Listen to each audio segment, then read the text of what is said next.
आपने खुद कहा है कि डार्क वेब में, ये बहुत बड़ी बात आपने कही है कि डार्क वेब में, डार्क नेट में ये पेपर लीक हो गया था, तो इसके पीछे कोई ना कोई तो बहुत बड़ा हाथ है। एक जो मैं कह रहा हूँ एग्जाम माफिया होगा, कोई एजुकेशन माफिया होगा, ये कोई आम आदमी तो नहीं करा सकते ना डार्क वेब में लेना।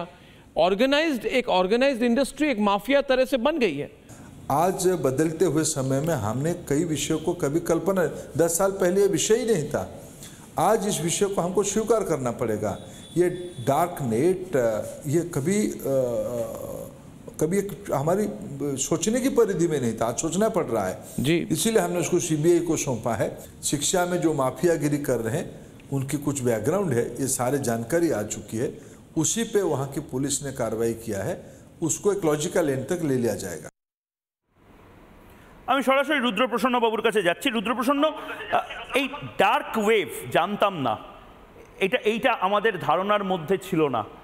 এই লিক মাফিয়া, তাদের নিয়ে আমরা তদন্ত শুরু করছি, এই এক্সাম মাফিয়াদের বিরুদ্ধে তদন্ত করছি। মানে আমি আবারও বলছি, একটা সরকার যদি চারপাশে সরকারের মোসাহেবেরা ঘিরে ধরে তখন হয়তো মিস ইনফরমেশন তৈরি হতে পারে। বুদ্ধদেব ভট্টাচার্যের ক্ষেত্রে আমি দেখেছিলাম, যখন নন্দীগ্রাম জ্বলছে, গুলি চলছে, তখন বুদ্ধদেব ভট্টাচার্যের চারপাশে কিছু আমলা এবং তার সংবাদ মাধ্যমের প্রিয় সাংবাদিকরা তারা বুদ্ধদেব ভট্টাচার্যকে বলেছিলেন আপনি নিশ্চিন্তে বাড়ি থাকুন, সমস্ত কিছু শান্ত আছে।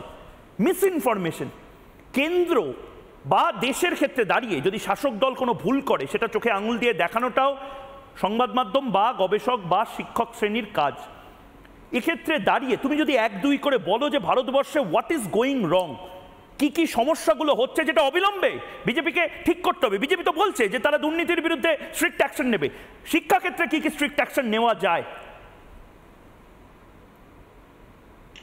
ধন্যবাদ মহিউদ্দিন এই প্রশ্নটা করার জন্য। এবং আজকে এই যে আলোচনাটা চলছিল, শুরু থেকে বেশ ভালো চলছিল, তারপরে এত চেঁচামেচি। তো আমি কোনো রাজনৈতিক কথার মধ্যে ঢুকছি না, আমি কোনো রাজনৈতিক কথাই বলবো না। প্রথম কথাটা হচ্ছে, তুমি যদি গত 20 বছর বা 22 বছর দেখো, তাহলে তুমি একটা জিনিস পরিষ্কার বুঝতে পারবে যে ভারতবর্ষে মেডিকেল এন্ট্রান্স এক্সামিনেশনে কারা চান্স পাচ্ছে। ভারতবর্ষে যারা প্রান্তিক সমাজের মানুষ, যাদের সেরকম ভাবে আর্থিক ক্ষমতা নেই ছেলে মেয়েকে কোচিং সেন্টারে পড়ানো, তারা কি চান্স পাচ্ছে? প্রথম কথা, তারা পাচ্ছে না। আমরা একটা 12 ফেল আইপিএস মনোজ শর্মাকে নিয়ে সিনেমা করতে পারি, কিন্তু সেটা হচ্ছে এক্সেপশন, সেটা কিন্তু রুলস হতে পারে না। প্রতি বছরই আমরা দেখি যে একটা রিক্সাওয়ালার ছেলে বা একটা ম্যাথরের ছেলে বা মেয়ে, তারা হয়তো ডাক্তারিতে চান্স পেয়েছে, আমরা সেটাকে খবর প্রচার করি। কিন্তু বাস্তবটা হচ্ছে, যারা আইআইটিতে চান্স পাচ্ছে বা যারা মেডিকেলে চান্স পাচ্ছে, তাদের পেছনে তাদের বাবা মারা একটা হিউজ ইনভেস্ট করছে, এবং সেই ইনভেস্টমেন্টটা হচ্ছে কোচিং সেন্টারে। তুমি এখন দেখতে পাবে 9 থেকে প্রায় বাচ্চাদেরকে পড়ানো হচ্ছে জয়েন্ট এন্ট্রান্সের জন্য। ফলে এখানে একটা মাফিয়া রাস্তা বিগত 20 বছর ধরে চলছে। এবং এই যে একাডেমিক সেন্টারগুলো, কোচিং সেন্টারগুলো রয়েছে, তারা প্রশ্নপত্র পাচ্ছে কি করে? এই মানে প্রশ্নপত্র ফাঁসের বিষয়টাতে আসছি। প্রশ্নপত্র তৈরি করছে কারা? ভারতবর্ষেরই কোনো না কোনো শিক্ষা প্রতিষ্ঠানের ডাক্তার বা প্রফেসর বা সায়েন্টিস্ট, তারা প্রশ্নপত্র তৈরি করছে। তোমার 10 থেকে 15টা বা 20টা একটা প্যানেল ঠিক করা থাকে, তারা তাদের প্রশ্নপত্র তৈরি করে মানে যে অথরিটি তার কাছে পাঠিয়ে দিচ্ছে। এবার সেই অথরিটি পাঠাচ্ছে প্রশ্নপত্র যেখানে প্রিন্ট হচ্ছে সেই জায়গাতে।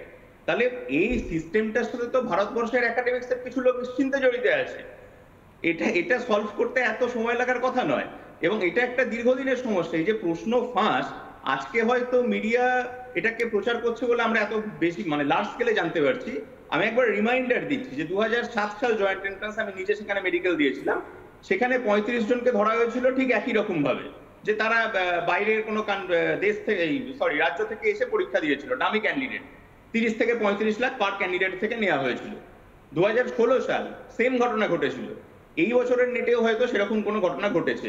ফলে এই প্রশ্নপত্র ফাঁসের জায়গাটা আমার মনে হয় কারা কারা কোশ্চেন পেপার সেট করেছে সেই ইনফরমেশন কিন্তু এনটিএর কাছেও আছে, সরকারের কাছেও আছে। না, আছে তো সবাই জানে রুদ্র, আছে তো সবাই জানে।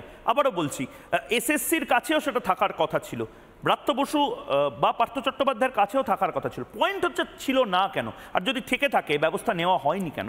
মানে ইউজিসি বা এনটিএ তারা তো এখন নিজেদেরকে একদম সেফ সাইডে নিয়ে গিয়ে বলতে পারে না ও বাবা আমরা জানতাম না। কেন জানতেন না? এটাই তো কাজ আপনাদের, বেতন পান তো তার জন্য। বলছি, আমি অ্যাবসলিউটলি এই কথাটা বলছি। এই জায়গাতে একটা প্রফেশনাল এথিক্স জড়িয়ে আছে।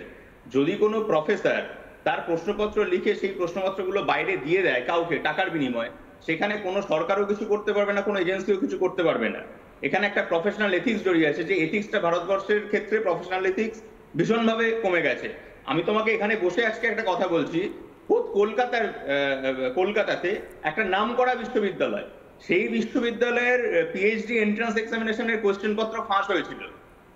আমি তোমাকে ডকুমেন্টস পাঠিয়ে দেবো, যেদিন পরীক্ষা হয়েছিল তার 4 দিন আগে প্রশ্নপত্র ফাঁস হয়ে ছাত্রদের কাছে চলে আসে। সেই ফাঁসের বিষয়টা মিডিয়াতে আসেনি, কারণ সেটা হচ্ছে একটা পার্টিকুলার ইউনিভার্সিটির বিষয়, সেই জন্য সেটা বাইরে আসে। তাহলে রুদ্র, আমি বিমল শঙ্কর নন্দকে যেটা নিয়ে একেবারে জিজ্ঞেসটা করলাম, সেটা আমি তোমাকেও জিজ্ঞেস করছি। কোচিং সেন্টার থেকে শুরু করে ব্যাঙের ছাতার মতন centre, online education, offline education, মানে প্রথমেই সমস্ত কিছু তুমি ছেড়ে রেখে দিয়েছো। রেগুলারাইজ করবে কি করে? প্রত্যেকটা স্টেপে তো প্রশ্নপত্র লিক হতে পারে, 1.5 লাখ টাকা থেকে 35 লাখ টাকা ঢুকে যেতে পারে অ্যাকাউন্টে। প্রত্যেকটা স্টেপে তো তোমাকে জানিয়ে দেওয়া হতে পারে যে মুন্না ভাইদের MBBS বানানোর জন্য একটা সিন্ডিকেট, একটা দালাল চক্র বসে রয়েছে। আর আমি বিশ্বাস করতে রাজি নই যে এই দালাল চক্রটা বাচ্চা বাচ্চা ছেলেমেয়ে চালায়, জামতারা থেকে চলে এটা। এটার মাথার ওপর নিশ্চয়ই নেতা, মন্ত্রী, আমলা, সন্ত্রী কারোর হাত রয়েছে। একদম একদম, তুমি এটা একদম ঠিক জায়গায় প্রশ্ন করেছো। এবং কালকে আমি অর্ণব গোস্বামীরও ইন্টারভিউটা শুনছিলাম, ধর্মেন্দ্র প্রধানকে যিনি নিয়েছেন, একদম পয়েন্টে কোয়েশ্চেন করেছে এবং একদম টু দি পয়েন্ট অ্যান্সার দেশের কেন্দ্রীয় মন্ত্রীও দিয়েছে।